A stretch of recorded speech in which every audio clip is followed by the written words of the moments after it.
방송에서 제공하는 부동산 정보에 대해서는 방송사에서 책임지지 않습니다. 결과에 대한 책임은 투자자 개인에게 있습니다. 전국의 MBN 시청자 여러분 안녕하십니까. 지금 휴가 중이고 무더운 여름입니다. 서울도 펄펄 끓는 것 같습니다. 이 휴가 중에 갑자기 물론 한두 달 전에 예고를 했지만 부동산의 정대책을 좀 고강도를 한번 발표하겠다 그러는데 결국은 파리 대책을 발표했습니다. 그래서 오늘은 다른 세테크 전략도 중요한데 굉장히 시청자 여러분들이 굉장히 전화가 많이 오시더라고요. 그래서 굉장히 이번에 방대하고 여러 가지를 종합적인 대책을 발표했기 때문에 특히 세제상의 문제가 많이 바뀐 것 같아요. 그래서 오늘은 긴급 진단으로 2017년 8월 2일 부동산 대책에 대해서 낱낱이 아주 쉽게 분석을 해보는 시간을 갖도록 하겠습니다.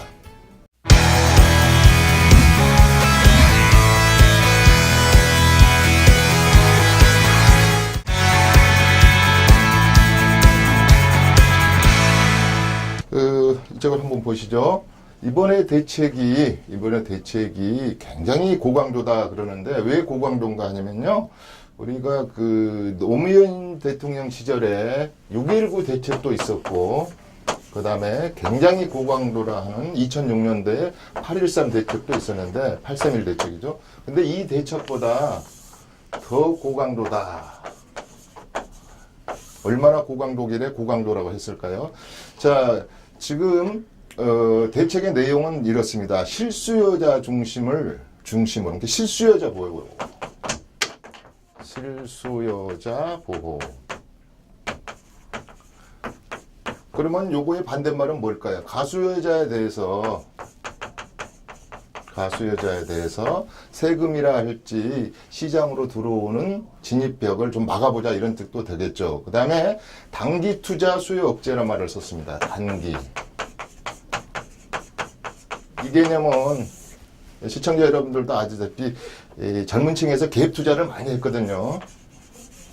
내 자본은 한 20%만 가지고 전세 자금이라 할지 전세를 끼고 그 다음에 모기지 대출을 많이 받아서 단기적으로 2년 이내에 또 더 빠른 단기 투자는 1년 이내에 갭 투자 같은 것을 많이 했기 때문에 이 부분에 대해서 수요를 억제하자 하는 정책입니다. 억제하자. 그렇게 된다면 우선은 제가 세법 선생이기 때문에 가장 많이 지금 세금에 대해서 많이 떨고 있거든요. 그래서 오늘은 그걸 중심으로 이번 시간은 대강 좀 말씀드리고 26강에서 좀 더 자세히 그 다음에 27강에서 좀 더 디테일하게 우리가 세금을 파리 대책에 대해서 어떻게 대처를 해야지 현명한 세테크, 재테크가 될까 이것을 3강 시리즈로 한번 쭉 묶어봤거든요. 그래서 그러면 제일 중요한 것이 파리 대책의 키포인트는 뭐냐? 어떻게 보면은 전 국민이 대상이고요. 전 국민이 대상이고요.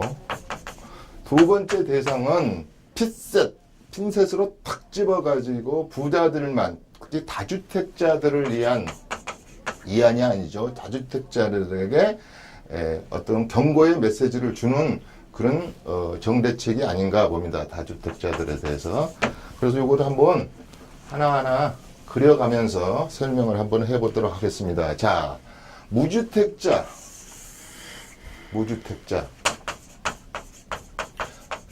자, 집을 가지고 있지 않은 분들은, 시청자분들은 나하고는 뭐 집도 한 채 없는데 나하고는 이번 파리 부동산 대책하고 무슨 관계가 있어? 그렇지만 관계가 있습니다. 왜냐면 청약 전략에서 주택 청약을 할 때 청약 전략에서 신혼부부하고 무주택자에게 우리가 가점제 그러지 않습니까? 84점의 가점제에서 굉장히 많은 혜택을 줄 예정입니다. 그렇기 때문에 지금까지 무주택을 오래 유지하신 분들하고 두 번째 부양가족이 많은 다둥이 가족들에게 대해서는 아마 앞으로 공공임대랄지 부분임대 또 10년 장기임대 또 신혼부부들이 내 집 마련에 굉장한 좀 진입벽을 쉽게 혜택을 많이 주는 제도가 어떤 무주택자들 제도를 하나 내는 것 같아요. 그 다음에 가장 많이 국민들이 요새 좀 관심이 갖고 전화를 많이 오는 게 나는 1세대 1주택이다. 1세대 1주택이다.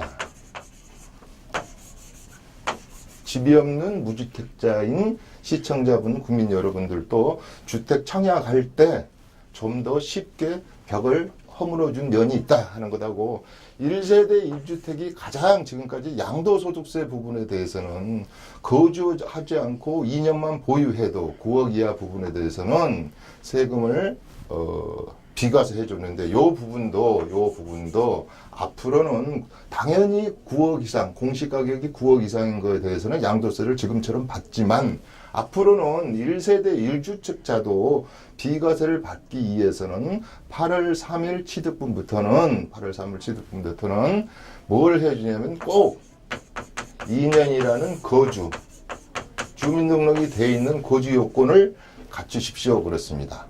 우리가 몇 년 전에 3년 거주라는 것도 있었고 그런데 거주 조건을 좀 없앴거든요. 부동산 시장을 좀 활성화시키기 위해서. 그러나 이제 거주 요건이 그 남아있는 것들이 이제 몇 가지가 있었지 않습니까? 우리가 대체주택을 살 때랄지 내가 2년을 보유하지 못하고 해외로 나갈 때 1년 이상을 거주해야 된다 할지 또 우리가 주택임대사업자에서 주택임대사업자로 묶어서 종전주택 내가 살고 있는 거주주택을 비과세 받기 위해서는 꼭 그 주택에서 2년간 거주해야 된다. 이런 특례 조항들이 있었는데 이번에는 이런 특례 조항이 이렇게 생긴 것은 제가 알기로는 좀 처음인 것 같아요. 그래서 1세대 1주택도 앞으로 이건 계획 투자를 막기 위한 방편인 것 같아요. 그래서 앞으로는 이런 1세대 1주택자도 2년이라는 거주, 전세 놓으면 안 됩니다. 앞으로 비과세를 받기 위해서는 거주하십시오. 이런 조항을 넣은 것 같고요. 이것은 굉장히 우리 주택 시장에 앞으로 이렇게 여러 가지 고민거리로 남을 겁니다. 두 번째, 이제, 2주택자, 2주택자. 과거에 제가 이 부동산 세법을 할 때 3주택 이상을 제가 거의 다주택자 이렇게 표현했는데, 이번에는 이제 2주택자도 다주택자 개념으로 봐야 될 것 같아요. 그래서 다주택자, 2주택을 가진 사람들도, 앞으로 가진 사람들도, 세금을 좀 중과한다. 자, 3주택은 당연하고요. 3주택자도 그 다음에 2주택자도 세금을 중과한다. 과거에 우리 참여정부 시절에 집값이 하도 많이 뛰니까 2003년에서부터 2006년까지 버블 세븐 지역에 그냥 버블 돌아서만 오려고 할 때 이런 중과세 제도를 도입한 적이 있습니다. 예컨대 2주택자는 50%, 3주택자 이상은 앞으로 양도소득에 대해서 60%를 과세하겠다. 이랬었는데 이걸 이제 또 폐지한 지가 얼마 안 됐는데 어떻게 보면 이게 다시 이제 부활한다. 이렇게 볼 수 있습니다. 이렇게 해서 우선은 오늘 아웃라인을 잡아주는데 가장 시청자 여러분들께서 저한테 전화를 많이 하고 우리 세미나에서 가장 많이 묻는 문제가 이렇게 발표하니까 전 국토를 대상으로 하는 것처럼 아니 나 지금 우리 마을에서 뭐 재건축을 하나 진행되는데 나도 조합원 지위에 대해서 양도 승계가 안 되느냐 이런 거에서부터 그 다음에 나는 어디 지금 대구 집이 하나 있는데 이번부터 내가 뭐 3주택자 2주택자에 대해서 중과세가 대상이 되느냐 이런 것들을 많이 묻는데 정부가 아까 전체가 아니고 정부가 미리 경고를 했듯이 타임래그를 걸었죠. 타임래그가 뭐예요? 미리 이렇게 앞으로 정대책을 좀 강화 또 투기 과열지구를 지정할 수도 있으니 좀 몸조심 케어풀 하십시오 이랬었는데 그걸 무시해버린 지금 이 우리 부동산 시장에서는 바로 이게 닥치니까 우왕좌왕하는 것 같아요. 굉장히 지금 중개업을 하시는 분들도 그렇고 지금 우리 도정법 하에 재건축을 가지고 있는 분도 그렇고 두 번째 관리처분을 받아서 이게 멸실이 돼서 입주권 형태로 남아있는 현장도 그렇고 또 약간 소급적인 개념으로 더 적용한다면 물론 26강에서 더 디테일하게 하겠지만 나가 A라는 주택을 하나 가지고 있는데 앞으로 B라는 주택을 하나 더 샀을 때 이 A 주택에 대해서도 어떻게 보면 소급 적용하는 거잖아요. 이 주택에 대해서도 앞으로 분양권을 주지 않겠다. 재당첨 금지 기간을 5년으로 하겠다. 뭐 이런 것들이 시장을 혼돈을 주고 있습니다. 그래서 제일 중요한 것은 어떤 지역 대상의 물건을 소유하고 있는 분들이 이 파리 부동산 대책의 직격탄, 우리가 흔히 말하는 투기와의 전쟁 속에서 포함된 물건을 가지고 있는 분들은 현명한 대책을 재테크 대책을 어떻게 짜야 되느냐, 이것을 지금 이야기하고 있는 거거든요. 그래서 우선 제일 좀 생소한 말 중에 조정 대상 구역, 조정한답니다. 뭔가를 조정 대상. 그 다음에 여기가 굳이 한다면 청약이죠. 청약.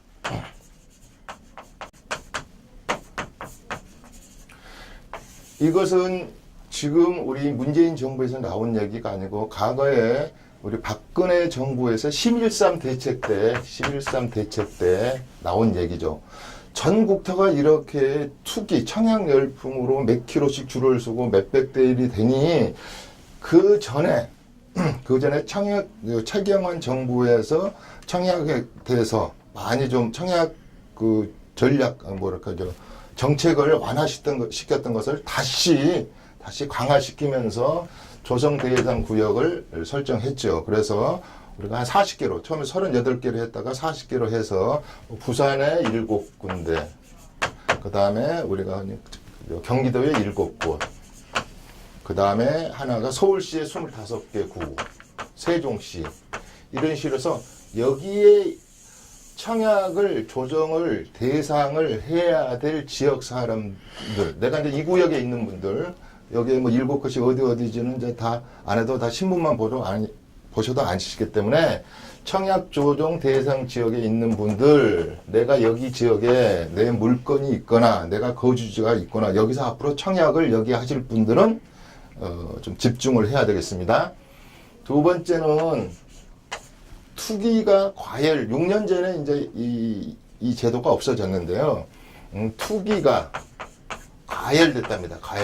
투기 과열 지구. 이것을 한 27개 정도 지역으로 지금 지역에 대해서 앞으로 이 정대책 속에 포함된 것 중에 27개 지역에 투기 과열 지구 내에 물건을 가지고 있는 분들도 이제 앞으로 정대책하고 잘 맞춰서 재테크 전략을 잘 짜야 되겠습니다. 그 다음에 또 하나가 있는 게 이제 중복된 것도 있는데 투기구역, 투기지구. 투기구역도 이게 5년 전에 없어졌을 겁니다. 2015년도에 없어졌는데 이것도 다시 부활을 시켰어요. 그래서 이게 12군데로 지금 발표를 보니까 투기지역으로 부활을 했습니다. 이것은 좀 심각해요. 내일부터 닥치는 게 뭐냐면 다른 것들은 이따 얘기할 때 다른 것들은 아직 시간이 남아 있어요. 양도소득세 부분이 좀 아까 타임레그라 그랬죠. 내가 처신을 할 시간이 내년 4월 1일이고 그 다음에 다른 것도 올해 9월 달에, 다음 달 9월 달에 정기국회에서 여야가 합의해가지고, 그 다음에 우리가 도정법이랄지 주택법이 바뀌어서 그때 시행되는 것도 있고, 그런데 투기 과열 지역은 이미 국법이라고 보시면 됩니다. 8월 3일자로 투기 지역으로 딱 묶어버린 지역에서는 그날부터 파는 물건에 대해서는 양도세에 대해서는 10%포인트 이렇게 중과하는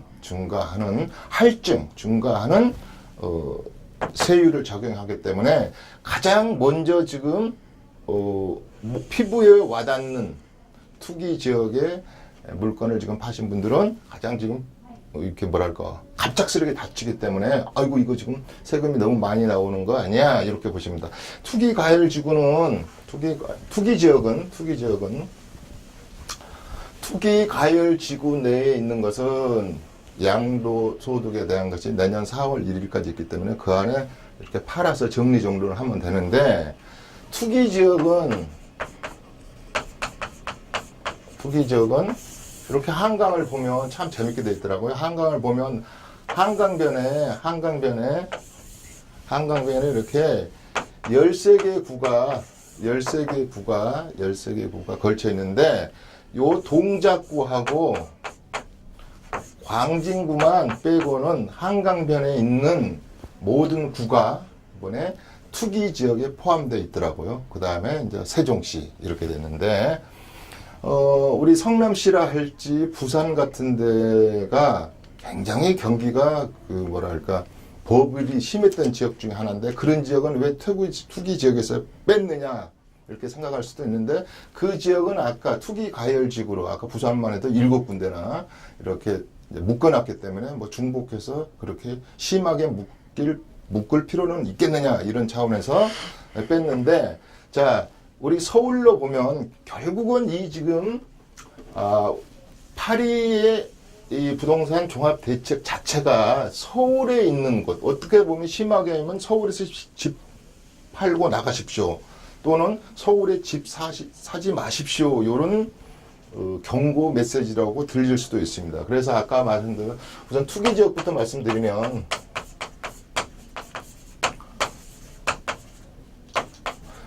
이 지역이 12군데 세종시 특별자치 신 세종시하고 아까 한강변에 있는, 제가 기억을 못할까봐 일부러 그렇습니다. 한강변에 있는 구 중에서 동작구하고 그 다음에 광진구만 빼고 나머지 구는 뭐 관악구 이런 거 들어가지 않습니다. 투기 지역은.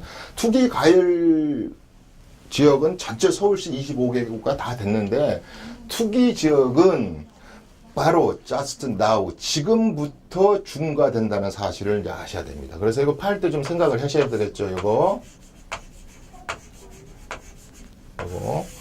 가가야의 투기 지역으로 묶여 있는 지역은 세금을 중과하겠습니다.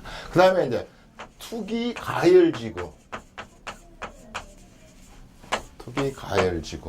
이게 27군데의 물건을 가지고 있으신 분들은 4월 1일부터 2018년 4월 1일부터 중과하겠다 이런 것이죠.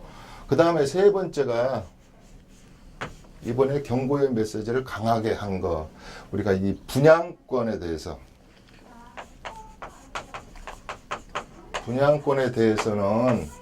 2018년 1월 1일부터는 단일세율로 무조건 분양권 프리미엄으로 얻은 이익에 50%의 단일세율을 적용하겠다 이런 겁니다. 지금 우리가 어떻게 됐습니까? 2년 이상 보유했느냐, 1년 이하 보유했느냐. 우리가 토지 같은 건 지금도 2년 이하 보유하면 50%의 단일세율을 적용하지만, 이렇게 이제 분양권에 대해서는 보유 기간을 막론하고 국가에서 50%를 환수해 가겠습니다 이런 뜻입니다. 똑같이 투자한 걸로 보시고 국세청에서 50% 가져갈 테니까 분양권으로 앞으로 투자해서 프리미엄을 남기신 분은 절반은 놓고 가십시오 이런 뜻입니다. 그래서 지금 제가 31년째 이 부동산 현장에서 100번 이상의 한 130번, 138회 정도 되는 것 같아요. 부동산 정대책이 나온 것을 많이 봤는데, 우리 파리 부동산 대책이 굉장히 고강도고 약간 소급 적용되는 부분도 좀 있고 논란이 좀 여지가 많아요. 그래서 굉장히 지금부터는 좀 공부를 케이스 바이 케이스별로 시청자 여러분들이 가지고 있는 물건별, 또 사는 주소별 이렇게 해서 좀 전략을 새로 좀 쌓아가야 되겠습니다. 그래서 우리가 이제 부동산에서 꼭 알아야 될 부분이 이따가 다음 시간에 26강에서 좀 더 자세히 하겠지만, 지금이 가지고 있는 타이밍을 좀 달력에 메모를 해야 됩니다. 우리가 부동산을 살 때도, 우리가 부동산을 어떤 선택을 할 때도 지금 살까, 주식을 지금 팔까, 살까 하는 타이밍도 좋지만, 여기서 말하는 타임은 타임렉을 약간은 시간들을 줬기 때문에 내가 부동산을 세 판을 짜서 3주택자는 1주택자로 또 1세대 1주택자는 무주택자로 또 3주택자가 2주택자로 정리정돈을 할 시간을 내년 4월까지니까 꽤 좁기 때문에 주택을 많이 가지고 있는 분들이요. 앞으로 양도세를 중과할 예정이니 좋은 말 할 때 시장에 물건을 풀어서 실수요자들이 물건을 싸게 좀 사게끔 하세요. 그래서 양도소득세는 두 가지 토끼를 동시에 잡는 거거든요. 그래서 그런 시간을 줬기 때문에 지금 시간이 얼마 안 남았죠. 그래서 이거 정리정돈, 새 판을 잘 짜야 된다는 개념하고요. 두 번째는 우리가 부동산을 투자할 때 제일 중요한 게 로케이션. 입지죠, 입지. 근데 이제 여기서 말하는 로케이션은 그 로케이션이 아니고 아까 말한 대로 조정 대상 구역의 물건을 가지고 있는 분, 투기 과열 지구에 가지고 있는 분, 또 투기 지역에 가지고 있는 분들이 요 지역에 요것은 우리가 이제 부동산을 투자할 때 개념인데. 요 개념에 들어있는 물건들을 낱낱이 내가 조사를 하고 분석을 해야 됩니다. 이제 시간이 별로 없습니다. 그 다음에 세 번째 제일 중요한 게 폴리시. 이 정책인데요. 우리가 부동산을 투자할 때 다 이게 핵심 3요소 아닙니까? 어느 때 사야 되는가, 어느 때 팔아야 되는가. 이 세금에서도 관계되지만 입지에 어떤 것을 무엇을 사야 되는 것도 중요하지만 제가 지금 반대급부로 말하는 겁니다. 일은 이미 닥쳤습니다. 그러면 이 정책이 나왔기 때문에 진짜 프로들은 분명히 시장에 경고를 했습니다. 한 달 후에 아니면 조금 있을 때 조금 있다가 제가 더 고강도 정책을 발표할 때니 이렇게 물건들을 정리정돈을 좀 하십시오 했는데 어차피 이제 파리 대책이 나와버렸기 때문에 요 정책에 맞춰서 이제 재테크, 세테크 전략을 짜야 됩니다. 저는 수많은 정대책을 할 때 그렇습니다. 그 홍상수 감독의 영화 제목 중에 이런 말이 있습니다. 지금은 맞고 그때는 틀리다. 지금은 여러 정책이 맞을 수도 있지만 우리가 4, 5년이 흐른 다음에 또 만약에 우리 부동산 가격이 더 폭등을 해서 과거에 우리가 지금 노무현 정권 시절에 그렇게 30번이 넘는 정대책을 발표했지만은 투기 행위랄지 부동산의 폭등을 잡지 못했거든요. 지금의 정책은 맞을 수 있으나 다음 3, 4년이 지난 다음에 안 맞을 수도 있어. 그러나요? 아무튼 정책은 정책이니까요. 그래서 이 정책 부분 내가 속해져 있는 부동산이 지금 속해 있는 이런 로케이션, 그 다음에 타이밍을 아까 투기 지역 빼놓고는 시간적인 개념을 줬다 이런 말이죠. 그래서 이 세 가지를 어디에 접목시켜야 되냐면요. 내가 가지고 있는 물건과 그 다음에 앞으로 여러분들이 구입할 물건에 이걸 정확히 접목을 시켜야 됩니다. 여기서 하나가 딱 핀트가 나버리지 않습니까? 그러면 아까 소급 적용하는 것도 있다 그래서 그러면 내가 가지고 있는 종전주택, 거주주택까지 세금을 중과세 당할 수가 있어요. 그래서 여러 가지 법이 이번 이 파리 부동산 대책만큼 어려운 게 없어요. 이거 지금 주택법 따져줘야 되죠. 그 다음에 도시 및 주거 환경 정비법 따져줘야 되죠. 또 세법 연결돼 가지고요. 이게 얽히고 설켰어요. 특히 조합원 지위 양도 같은 것은 굉장히 헷갈리실 거예요. 그래서 이게 이제 복잡하게 전문가들도요. 지금 이게 국토부의 그 정대책이 발표하는 거 보고 그 다음에 비교 사례해 가지고 설명하는 거 보고는 충분한 이해가 가지 않습니다. 그래서 제가 오늘 지금 25강에서는 이런 내용이라는 것을 설명했고 25강, 27강에서는 아까 디테일하게 케이스 바이 케이스별로 지금 분석을 해드릴 거거든요. 그래서 아주 쉽게 제가 분석을 할 겁니다. 그래서 지금 실수요자 중심이고 단기 투자 주제에서 수요 억제 정책으로 부동산의 방향을 짰다는 거 하나고요.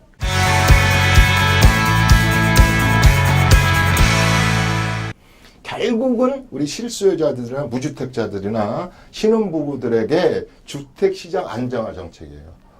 집을 하나 살려고 1억 모아놨더니 2달도 안 돼서 저만큼 8, 9천이 올라 있고 또 1년 후에 살려고 집도 모아놨더니 집은 저만큼 가 있고 그래서 주택시장 안정화 정책에 대해서 정부가 과거에도 그렇습니다. 여기다 서민자가 빠졌는데요. 과거에는 서민주택 주택 안정화 방안 이런 말을 했는데 일단 주택시장 안정화 방안 정부가 내놓은 방안이 그 다음에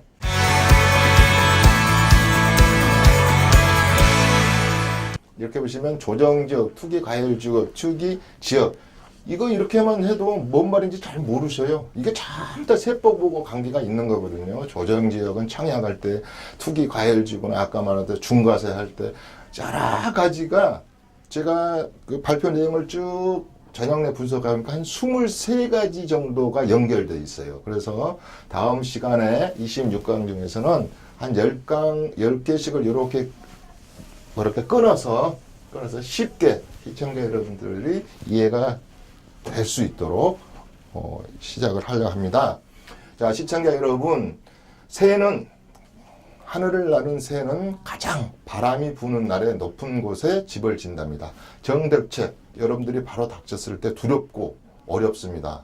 그렇지만 저 하늘에 나는 새도 공중에 바람이 불 때 집을 짓는다 했는데 여러분들이 굉장히 그 시장에 대해서 너무 두려워하지 마시고 제가 그랬지 않습니까? 시장에 맞서는 자는 행복하게 웃을 수 있는 권리가 있다. 그렇기 때문에 자기 권리를 충분히 찾을 수 있는 기회가 또 왔거든요. 어떻게 보면 아까 무주택자분들에 대해서. 그래서 우리가 그런 말 있지 않습니까?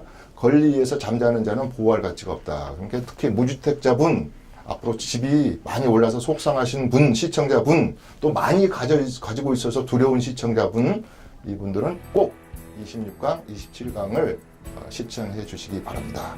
자, 이춘모의 재테크. 자, 오늘은 25강 중에서 긴급 진단으로 파리 종합대책의 내용을 간단하게 살펴보는 기회를 가졌습니다. 자, 시청자 여러분, 다음 시간에 다시 찾아뵙도록 하겠습니다. 이춘모의 재테크 시간이었습니다. 감사합니다.